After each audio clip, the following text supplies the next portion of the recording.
कर्नाटक में हनुमान जी के झंडे को लेकर बवाल। आंदोलन पर उतरी भारतीय जनता पार्टी, कांग्रेस को बताया हिंदू विरोधी। कर्नाटक सरकार को घेरने की तैयारी में बीजेपी हाईकमान। क्या कर्नाटक में भी हिंदुत्व के जरिए बड़ा उलटफेर करेगी बीजेपी? लोकसभा चुनाव जैसे जैसे नजदीक आते जा रहे हैं, बीजेपी अपनी रणनीति बना रही है। बीजेपी अपनी रणनीति में काफी हद तक कारगर भी साबित हुई है। हाल ही में बिहार की सियासत को अपने कब्जे में करने के बाद अब कर्नाटक की सियासत को लेकर बीजेपी हाईकमान सतर्क दिखाई दे रहा है।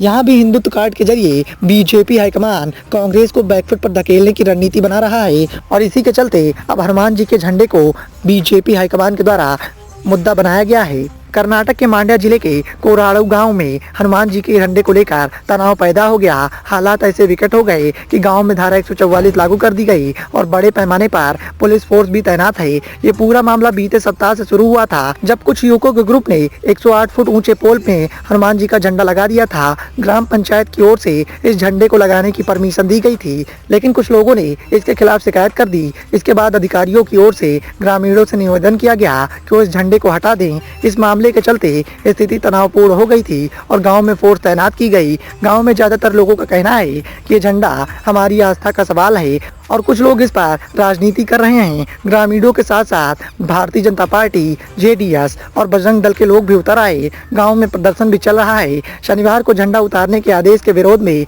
ग्रामीणों ने अपनी दुकानें भी बंद कर दी थी। रविवार को ग्राम पंचायत के अधिकारी मौके पर पहुंचे थे और झंडा उतरवाना चाह रहे थे, लेकिन इसके खिलाफ बड़ी संख्या में ग्रामीण जुट गए। उन्हें वापस जाओ के नारे लगाने शुरू कर दिए। इस विवाद ने राजनीतिक रंग ले लिया है, जब स्थानीय कांग्रेस विधायक रवि कुमार के पोस्टरों को फाड़ दिया गया। इसके बाद कांग्रेसी भी मैदान में उतर आए। हालात बिगड़ने से रोकने के लिए बड़ी संख्या में पुलिस बल को तैनात किया गया है। भाजपा और हिंदू एक्टिविस्टों ने झंडे को हटाने का विरोध किया है। भाजपा ने तो इस बात का ऐलान कर दिया है कि झंडा हटाया गया तो फिर कर्नाटक में सभी जिलों में आंदोलन किया जाएगा। सोमवार को भाजपा के कार्यकर्ता बेंगलुरु में भी मैसूर बैंक के सर्किल के पास जुट गए। इस दौरान पुलिस ने बड़ी संख्या में भाजपा के लोगों को हिरासत में लिया। पुलिस का कहना है कि हनुमान जी के झंडे को हटाकर राष्ट्रीय ध्वज तिरंगा लगाना चाहिए। आधिकारिक सूत्रों के मुताबिक ये भी बताया जा रहा है कि झंडे के लिए कोरागोडू गांव में अधिक लोगों ने फंडिंग भी की थी। इसके अलावा अन्य 12 गांव के लोगों ने भी इसके लिए योगदान दिया था। इसमें भाजपा और जेडीएस के लोगों का योगदान शामिल है। भाजपा ने तो इस मामले में पुलिस एक्शन को लेकर कांग्रेस पर हमला बोलना शुरू कर दिया है और उसके कदमों को हिंदू विरोधी करार दिया है।